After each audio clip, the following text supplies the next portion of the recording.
All right, wanted to do a quick video. Charles Perallo put out a question here.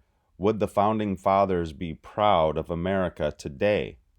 That is the question. I put no, of course not, because he's got George Washington here. So a lot of people are putting comments about George Washington.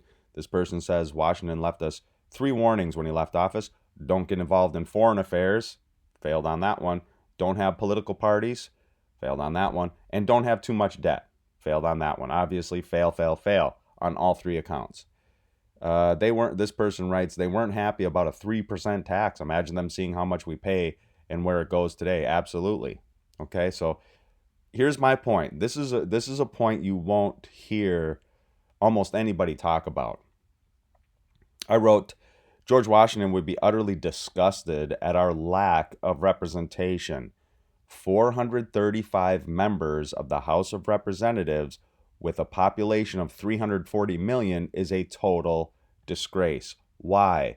Because when they were discussing how much representation the people of these newly formed United States should have, they said, how about one representative, one member of the House of Representatives for every 40,000 citizens, one for every 40,000. George Washington said, no, that's not enough. How about one for every 30,000 citizens? One for every 30,000 citizens. That'd be a little more adequate. So George Washington's actions at the Constitutional Convention demonstrated a desire for more direct representation of the people, as he supported increasing the size of the House of Representatives, which was based on population. So as your population would grow, so would the number of seats in the House of Representatives. A number of seats, the number of people in the House of Representatives, the number of representatives would grow commensurate with the population growth, is the whole idea here. By reducing the representational divisor from 40,000 to 30,000 citizens per representative. I remember Dr. Joanne B. Freeman at Yale University, historian, talking about this very issue in her lectures on the American Revolution. She said the same thing in her lectures. Dr. Joanne B. Freeman. I love listening to her lecture. She's just great. She's a great lecturer. She's got a lot of anecdotal stuff that is just hilarious. But anyway, Dr. Joanne B. Freeman, highly recommend her. Historian. George Washington would not see the modern USA as a representative republic any longer. He would clearly see that we've become a tyrannical oligarchy. Now, 435 members with a population of 340 million rather.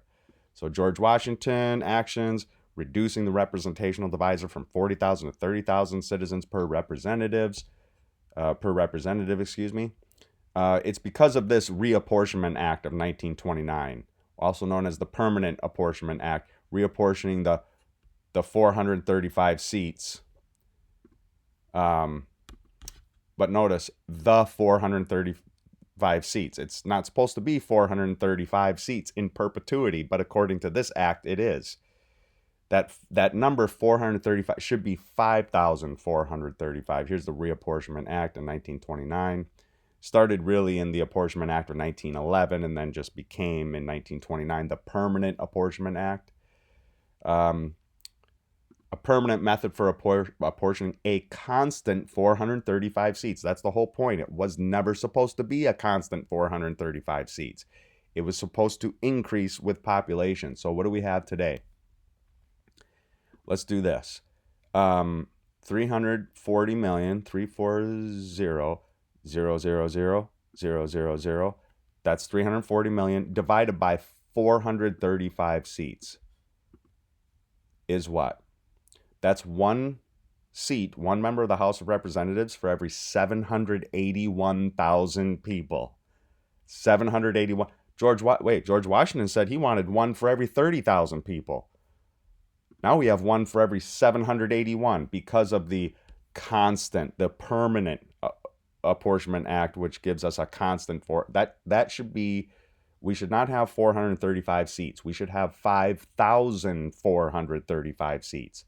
5,435 seats. That would give us 140 dot dot dot 340 million divided by 5,430 whoops 5,435 members.